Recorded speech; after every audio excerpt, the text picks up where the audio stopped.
फिर ऋषित ने नताशा की तरफ देखा तो नताशा सोफे से उठते हुए बोली, ठीक है, मैं भी जा रही हूँ, और निशांत अगर रात को परेशान करे तो मुझे बुला लेना। इतना कहकर नताशा भी अपने कमरे में चली गई। ऋषित सो नहीं पाया और रात भर बस सोचते रह गया। अगले दिन जब विशाल ऋषित के सामने खड़ा था तो विशाल ऋषित के चेहरे से ही समझ गया था कि ऋषित ठीक से सोया नहीं था, पर विशाल ने कुछ कमेंट नहीं किया। तभी ऋषित ने पूछा, तो तुम्हें हॉस्पिटल से कुछ पता चला? जिस पर विशाल ने फौरन जवाब दिया, सर मैंने सीक्रेटली पता किया है, डाटाबेस में रिद्धिमा मैडम के रिपोर्ट्स बदले गए हैं और कल ही रिपोर्ट्स बदले गए हैं, तो इसका मतलब है कि जरूर ये काम मिस्टर गौरव ने ही करवाया होगा। ये सुनकर ऋषित ने अपनी बढ़ती हुई धड़कनों को इग्नोर करते हुए कहा, तो असली रिपोर्ट्स कहाँ हैं? विशाल ने सर झुकाते हुए जवाब दिया, सॉरी सर, हम वो हासिल नहीं कर पाए। ऋषित चिल्लाकर बोला, डैम इट, तुम ये भी पता नहीं कर पा रहे हो कि रिद्धिमा कितने महीने प्रेग्नेंट है? तभी नताशा कमरे में आते हुए बोली, ये तो सिर्फ 2 ही लोग बता सकते हैं। ऋषित ने बाहें चढ़ाते हुए कहा, कौन? नताशा ने अविश्वास में सर हिलाते हुए कहा, डॉक्टर या फिर रिद्धिमा खुद। अब हमारे केस में डॉक्टर पर यकीन नहीं किया जा सकता, क्योंकि जिस तरह रिपोर्ट्स चेंज किए गए हैं हम डॉक्टर पर भी भरोसा नहीं कर सकते। तो फिर रिद्धिमा ही हमें बता सकती है, और माँ से बेहतर अपने बच्चे के बारे में कौन बता सकता है? नताशा की बात सुनकर ऋषित ने इरिटेट होते हुए कहा, हाँ लेकिन रिद्धिमा से मिल कैसे सकते हैं? वैसे चाहे तो ऋषित सीधे अपने गार्ड्स के साथ जाकर गौरव के विला में रिद्धिमा से मिल सकता था और उसे वापस लेकर आ सकता था, लेकिन उसे रिद्धिमा की सिचुएशन अब तक पता नहीं थी और ना ही मिहिर की कोई खबर थी। तो ऐसे में कोई रिस्क लेकर ऋषित रिद्धिमा और मिहिर की जान को खतरे में नहीं डाल सकता था। तभी विशाल ने धीरे से कहा, सर हमारे आदमी मिस्टर गौरव के विला पर नजर रखे हुए हैं, तो कभी ना कभी तो रिद्धिमा मैडम विला के बाहर आएंगे ही, या कोई ना कोई मौका मिल ही जाएगा। ऋषित ने धीरे से ओके में सर हिलाया। पेशेंस के साथ इंतजार करने के सिवाय ऋषित फिलहाल कुछ कर ही नहीं सकता था, लेकिन शायद आखिरकार भगवान अब ऋषित पर मेहरबान हो गए थे, इसलिए ये मौका ऋषित को अगले ही दिन मिल गया। गौरव के विला में गौरव और रिद्धिमा दोनों ही ब्रेकफास्ट कर रहे थे। रिद्धिमा बार बार खुद को ऋषित के बारे में और उसने जो सपना देखा था उसके बारे में सोचने से रोक नहीं पा रही थी। वो गौरव से इस बारे में पूछना चाह रही थी, लेकिन उसे ये भी डर था कि कहीं गौरव उससे गुस्सा ना हो जाए, और वो गौरव को बिल्कुल भी नाराज नहीं करना चाहती थी। इसलिए उसने सोचा कि उसे अपने दिमाग से ऋषित के ख्याल निकालने के लिए कुछ और करना चाहिए और खुद को बिजी रखना चाहिए। रिद्धिमा ने सोचा कि उसे शॉपिंग पर चला जाना चाहिए, इससे उसका मन भी बहल जाएगा और ऋषित भी उसके दिमाग से निकल जाएगा। धीरे से रिद्धिमा ने गौरव की तरफ देखते हुए कहा, गौरव बहुत दिन हो गए हैं मैं शॉपिंग पर नहीं गई, तो आज मुझे शॉपिंग करने का मन हो रहा है। गौरव को यह सुनकर बिल्कुल भी सरप्राइज नहीं हुआ, क्योंकि पिछले कई दिनों से रिद्धिमा का यही हाल था और हर रोज रिद्धिमा का मूड बदल रहा था। लेकिन गौरव जानता था कि ऐसा प्रेगनेंसी की वजह से था। कभी रिद्धिमा का घूमने का मन होता था तो कभी रिद्धिमा कमरे से बाहर भी निकलने से मना कर देती थी। कभी वो पूरी रात नहीं सो पाती थी तो कभी दिन भर सोती रहती थी। कभी उसका कुछ खाने का मन करता तो कभी वो भूखी रहती। इसलिए गौरव को भी एक तरह से रिद्धिमा के ऐसे मूड स्विंग्स की आदत हो गई थी। नॉर्मल कंडीशन में गौरव फौरन रिद्धिमा को शॉपिंग पर ले जाता, क्योंकि वो भी तो रिद्धिमा के साथ टाइम स्पेंड करना चाहता था। लेकिन अब ऋषित भी यहीं सिडनी में था, तो ऐसे में गौरव रिद्धिमा को अपने विला से कहीं बाहर ले जाने से कतरा रहा था। इसलिए गौरव ने इनकार करते हुए कहा, स्वीटहार्ट आजकल मुझे बहुत काम है, तो हम अगले वीक जाएंगे। जिस पर रिद्धिमा ने मुंह फुलाते हुए कहा, नहीं, मुझे आज ही शॉपिंग पर जाना है। अगर तुम बिजी हो तो मैं अकेले चली जाती हूँ। गौरव रिद्धिमा को अकेले भेजने का रिस्क तो ले ही नहीं सकता था, इसलिए उसने रिद्धिमा को समझाने की कोशिश की, लेकिन रिद्धिमा की जिद के आगे आखिर गौरव को झुकना पड़ा और वो मॉल में रिद्धिमा को शॉपिंग पर ले गया। विशाल को जैसे ही बात पता चली उसने फौरन ऋषित को बता दिया। ऋषित भी वहाँ मॉल में नताशा और निशांत के साथ पहुंच गया। ऋषित जानबूझकर निशांत और नताशा को ले गया, क्योंकि वो ये जानता था कि निशांत को देखकर रिद्धिमा अपने इमोशंस रोक नहीं पाएगी और कुछ गड़बड़ हुई तो नताशा निशांत को संभाल लेगी। तभी नताशा को एक आइडिया आया। उसने वो आइडिया ऋषित को बताया, जिसके लिए ऋषित भी राजी हो गया। ऋषित निशांत को लेकर दूसरे एक शॉप में चला गया। वहीं नताशा और विशाल उसी शॉप में पहुंच गए जहां रिद्धिमा शॉपिंग कर रही थी। गौरव और रिद्धिमा दोनों में से कोई भी विशाल या नताशा से कभी नहीं मिले थे, तो दोनों ही नताशा और विशाल को नहीं जानते थे। इसलिए गौरव ने सोचा कि वो भी कोई नॉर्मल कस्टमर है, तो गौरव ने उन दोनों की तरफ ज्यादा ध्यान नहीं दिया। गौरव बस ड्रेसेस देखने में रिदिमा की हेल्प करने लगा। नताशा रिदिमा के पास ही खड़ी होकर रिदिमा को तिरछी नजरों से ऑब्जर्व कर रही थी। नताशा भी एक औरत थी, इसलिए रिदिमा को देखकर ही नताशा बता सकती थी कि रिदिमा 3 से 4 महीने से ज्यादा प्रेग्नेंट थी। ऊपर से रिदिमा ने जो ड्रेस पहन रखी थी वो काफी टाइट थी, जिस वजह से उसका बाहर आया बड़ा पेट दिख रहा था। नताशा ने मन ही मन सोचते हुए कहा, 2 महीने की प्रेगनेंसी में पेट इतना तो नहीं दिखता। फिर नताशा ने वहां के एक अटेंडेंट को कुछ पैसे दिए और उसे कुछ काम दिया। वो अटेंडेंट रिदिमा के पास गई। रिदिमा कुछ ड्रेसेस देख रही थी, तो उस अटेंडेंट ने रिदिमा से पूछा, madam can I ask you something? Ridhima ने धीमे से मुस्कुराते हुए उस अटेंडेंट को देखा और कहा, यस। अटेंडेंट ने कहा, madam are you pregnant? I mean I can suggest dresses according to it. Ridhima ने हामी भरते हुए कहा, ओह यस आई एम। तो अटेंडेंट ने बात को आगे बढ़ाते हुए पूछा, how many month? I mean I can give you size according to it. जिस पर रिदिमा ने बिना ज्यादा सोचे मासूमियत से जवाब दिया, 4 months। तो अटेंडेंट ने फौरन कहा, oh actually we have special section for pregnant ladies, you can have fashionable and comfortable dresses to wear in pregnancy.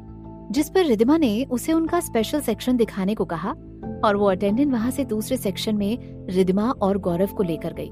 लेकिन रिदिमा और उस अटेंडेंट की ये बातें नताशा ने सुन ली थी, क्योंकि नताशा तब वहीं पास में ही कुछ ड्रेसेस देखने की एक्टिंग कर रही थी। नताशा ने जैसे ही रिदिमा की बातें सुनी, उसने चैन की सांस ली और वो फौरन शॉप के बाहर आ गई।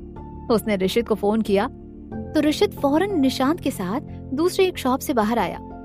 नताशा को देखते ही उसने पूछा, क्या हुआ, कुछ पता चला? नताशा ने मुस्कुरा कर कहा, वो 4 महीने प्रेग्नेंट है। कांग्रेट्स, मतलब बेबी तुम्हारा ही है। ऋषित की तो खुशी का ठिकाना ही नहीं रहा, क्योंकि रिदिमा अगर 4 महीने प्रेग्नेंट थी, इसका मतलब ये बच्चा उसका और रिदिमा का ही था। ऋषित ने मुस्कुराते हुए कहा, it's my baby, my baby. अचानक ऋषित की आंख भर आई। उसे ऐसे इमोशनल होते देख नताशा ने उसका हाथ पकड़ा और कहा, डोंट वरी, सब ठीक है, ये तुम्हारा और रिदिमा का ही बच्चा है। तो अब बस ये पता लगाना है कि रिदिमा की आखिर ऐसी क्या मजबूरी है जो रिदिमा गौरव के साथ रह रही है। ऋषित ने खुद को संभालते हुए कहा, हाँ हाँ तुम ठीक कह रही हो। ये सुनकर नताशा मुस्कुराई। तभी ऋषित ने कुछ पल नताशा को देखा। उसने मन ही मन सोचा कि नताशा भले ही देवयानी की भांजी हो, पर वो बहुत अच्छी थी।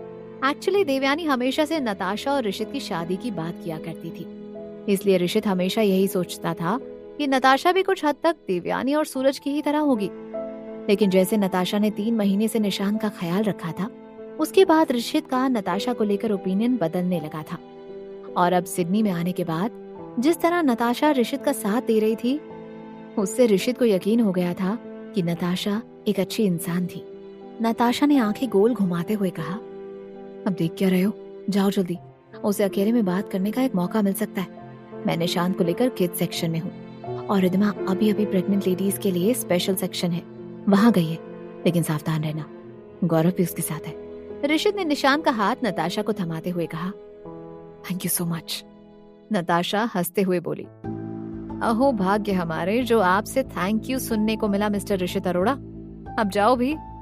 ऋषित भी खुशी से मुस्कुराते हुए उसी शॉप के अंदर गया जहां रिदिमा शॉपिंग कर रही थी। नताशा और निशांत भी उसके पीछे निकल पड़े, लेकिन नताशा निशांत को लेकर किड्स सेक्शन में चली गई और ऋषित उस सेक्शन की तरफ गया जहां रिदिमा शॉपिंग कर रही थी। ऋषित तो बस अब रिदिमा को गले से लगाना चाहता था, उसका बच्चा उसे छूना था, रिदिमा को अपनी पलकों पर बिठा कर रखना था। तभी ऋषित ने देखा कि गौरव भी वहीं रिदिमा के पास खड़ा था। ऋषित ने एक अटेंडेंट को कुछ पैसे दिए तो वो अटेंडेंट गौरव के पास चली गई और गौरव को मेंस सेक्शन में ड्रेसेस देखने को एडवाइस देने लगी। वो सुनकर रिदिमा ने धीरे से कहा, हाँ गौरव, तुम भी अपने लिए ड्रेसेस देख लो, तब तक मैं ये ड्रेसेस ट्राई कर लेती हूँ। गौरव ने मुस्कुरा कर कहा, ओके स्वीटहार्ट। गौरव उस अटेंडेंट के साथ मेंस सेक्शन में चला गया और रिदिमा अपना ड्रेस ट्राई करने के लिए ट्रायल रूम की तरफ जाने लगी। जैसे ही वो ट्रायल रूम में गई और दरवाजा बंद करने लगी, ऋषित अंदर घुस गया और उसने दरवाजा बंद कर लिया। ट्रायल रूम में जैसे ही रिदिमा ने ऋषित को देखा, वो चिल्लाने वाली थी कि ऋषित ने उसके करीब आकर उसके मुंह पर हाथ रख दिया तो रिदिमा बड़ी बड़ी आंखों से उसे देखती रह गई। ऋषित धीरे से फुसफुसा कर बोला, चिल्लाना मत, वरना हम ऐसे अकेले में बात नहीं कर पाएंगे। ऋषित रिद्धिमा के इतने करीब था कि दोनों के बीच बस 1 इंच का ही फासला होगा। रिद्धिमा को कल रात का अपना सपना याद आ रहा था। उसे समझ नहीं आ रहा था कि ऋषित के करीब होना उसे इतना क्यों अफेक्ट कर रहा था, और फिर वो बस सपना ही तो था। तभी ऋषित रिद्धिमा के मुंह से हाथ हटाकर उसके पेट को छूने लगा। रिद्धिमा की आंखें फिर से बड़ी हो गई और वो जोर से चिल्लाने वाली थी, लेकिन ऋषित ने फिर से अपना हाथ रिद्धिमा के मुंह पर रख दिया और दूसरा हाथ रिद्धिमा के पेट पर रखते हुए कहा, अरे तुम बार बार चिल्लाने की कोशिश क्यों कर रही हो? मैं तो बस हमारे बच्चे को छूना चाहता हूँ। हमारा बच्चा? रिद्धिमा की आंखें हैरानी से और ज्यादा बड़ी हो गई। ऋषित ने धीरे से फुसफुसाते हुए कहा, मुझे यकीन नहीं हो रहा कि हमारा बेबी सच में आने वाला है। प्रॉमिस यू रितु, इस बार मैं तुम्हें कोई तकलीफ नहीं होने दूंगा और तुम्हारा साथ दूंगा, तुम्हारा ख्याल रखूंगा और तुम्हारी हर ख्वाहिश पूरी करूंगा। ऋषित और रिद्धिमा दोनों ही उस चेंजिंग रूम में इतने करीब थे कि रिद्धिमा को ऋषित की सांसें अपने गानों पर महसूस हो रही थी। ऋषित बार बार उसके बच्चे को हमारा बच्चा बोल रहा था। ये सुनकर रिद्धिमा की आंखें हैरानी से बड़ी हो गई थी। ऋषित का एक हाथ उसके मुंह पर था, जिससे रिद्धिमा जरा डरी हुई थी और तेजी से सांसें ले रही थी, लेकिन ऋषित को जैसे इसकी खबर ही नहीं थी। वो प्यार भरी आवाज में फुसफुसा कर बोला, रितु, रितु मैं कितना खुश हूँ, तुम नहीं जानती। मुझे ऐसे लग रहा है कि मैं पूरी दुनिया को बता दूं कि मैं फिर से बाप बनने वाला हूँ। तुम नहीं जानती कि तुमने मुझे कितनी बड़ी खुशी दी है रितु। ये बच्चा हमारी जिंदगी में खुशियां लेकर आएगा। रिद्धिमा की आंखें और बड़ी हो गई। ऋषित इस बच्चे को अपना बच्चा बोल रहा था। ये हो क्या रहा था? लेकिन तभी ऋषित ने जरा सा झुककर रिद्धिमा के पेट को किस किया। रिद्धिमा शर्म से पानी पानी हो गई। ऋषित प्यार से बुदबुदाकर बोला, ये हमारे प्यार की निशानी है, हमारा बच्चा है। ऋषित ने रिद्धिमा की तरफ देखते हुए कहा, तुम कुछ बोल क्यों नहीं रही रितु? रिद्धिमा ने कुछ आवाज निकाली। तब ऋषित को एहसास हुआ कि उसका हाथ रिद्धिमा के मुंह पर था। उसने शर्मिंदा होते हुए कहा, सॉरी बेबी। अब बोलो, तुम्हारी आवाज सुनने के लिए मेरे कान तरस गए हैं। रिद्धिमा को तो समझ ही नहीं आ रहा था कि वो क्या कहे। वो तो ऋषित की बातें उसका यूं रिद्धिमा के पेट पर किस करना देख शॉक्ड हो गई थी। किसी तरह खुद को संभालते हुए रिद्धिमा ने धीरे से कहा, ये सब तुम क्या कह रहे हो? तुम क्या बोल रहे हो? ऋषित ने रिद्धिमा के गालों को छूते हुए कहा, रितु प्लीज मुझे बताओ कि ऐसी क्या मजबूरी है जो तुम गौरव के साथ हो, और तुम ऐसे बर्ताव क्यों कर रही हो? रिद्धिमा ने कंफ्यूज होते हुए कहा, तुम क्या बोल रहे हो? मुझे कुछ समझ ही नहीं आ रहा है। मैं और गौरव सालों से एक दूसरे से प्यार करते हैं। ऋषित ने हैरानी से रिद्धिमा की ओर देखते हुए कहा, सालों से? सीरियसली रितु? हमारी शादी को 6 साल हुए हैं रितु। पति हूं मैं तुम्हारा। और ये गौरव, इससे 3 महीने पहले तक तुम नफरत करती थी। क्या होगा रिद्धिमा और ऋषित की इस मुलाकात का अंजाम? क्या ऋषित सच में रिद्धिमा और अपने आने वाले बच्चे को सेफ रख पाएगा? क्या मोड़ लेगी ये कहानी? जानने के लिए सुनते रहिए क्यों दर्द है इतना इश्क में, सिर्फ पॉकेट FM पर।